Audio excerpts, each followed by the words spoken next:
Pertama nyan kedali orang sufi pakan giu bersihkan hati, pakan tazkiyatun nufusnya perle. Karena Allah yang panggil masuk syurga ini nafsul mutmainnah. Ya ayat Tuhan nafsul mutmainnah irji'i ila rabbiki radiyatan mardiyah fadkhuli fi ibadi wadkhuli jannati. Yang gahili Allah nafsul mutmainnah. Ini salah satu dalil bagi ulama tasawuf pentingnya tahdzibul akhlak, pentingnya tazkiyatun nufus. Dia perlu hati le, karena hati yang membangkang dia tidak akan memenuhi panggilan Allah. Ti Allah yang panggilan hati yang ka bersih. Asabah bentuk bersih hati walau hana maksimal bersih, minimal menyahuti panggilan Allah. Hati yang membangkang atau yang congkak atau yang sombong tidak akan menyahuti panggilan Allah. Kan gehainan nafsul mutmainnah. Tapi kan berarti le kitanya harus gepaksakan memandum betul tingkatan nafsul mutmainnah. Karena yang kadang-kadang untuk sampai ke deh butuh proses. Alen baca ayat la ilm, mesti lagi contoh ayat walladzina jahadu fina lanahdiyannahum subulana. Orang yang telah bermujahadah pada jalan kami, mereka akan kami hidayah kepada jalan kami. Artinya untuk merumpak hidayah kepada jalan Allah butuh proses si harus mujahadah. Ti ke mana-mana naju. Ti mujahadah ile. Atau bentuk mujahadah dah latih diri.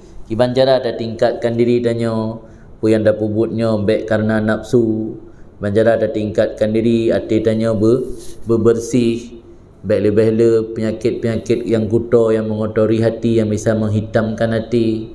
Yang kan mujahadah je kan. Maka yang sebut kitab Risalah Qusyariyah, kitab karangan Imam Qusyari, ini kepegat tangga-tangga seorang hamba untuk mencapai dekat kepada Allah. Tangga pertama agak awali dengan taubat. Lekan dengan taubat baru bermujahadah, baru ketakwaan, baru waktunya sabar. Jadi baca-baca baik. Nak tangga-tangga je. Kan menan aja utro. Ni mungkin nayo ta mujahadah tok nak taubat. Ibadat uro puasa malam sembahyang tahajud. Dosa jalan terus. Dengan manusia tanya le melanggih utang hana bayar. Asi. Si apa? Dosa dengan manusia ji payah lekema di hamadang ada ibadat qiyamul lail, puasa sunat, tip uro, tapi dengan manusia dia hana ga hubungan. Di atayan butuh proses. Jadi kan memandum danyo sanggup untuk mencapai nafsul mutmainnah kan kadang-kadang butuh proses le. Yang le nafsul ammarah, kan ammarah karena banyak memerintah. Ammarahin amsilah balaghah.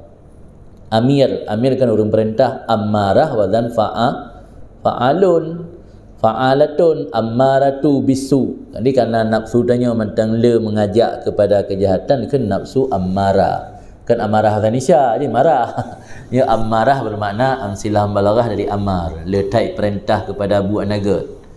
Waktu nafsu tanya kaik tadidi baikle mengajak kepada yang nagat. Waktu terlanjur dalam dosa tak celara dia kan nafsu lawamah. Kaik dia kata macam lawamah kan dari laim yang banyak mencela.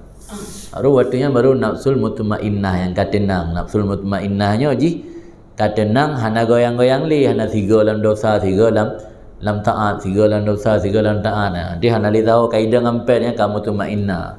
Untuk tak didik betul nan ke butuh proses nah yang bagatok nan telat teruk memandungnya ala hasabi fadlillah menurut karunia Allah yang bagah betul.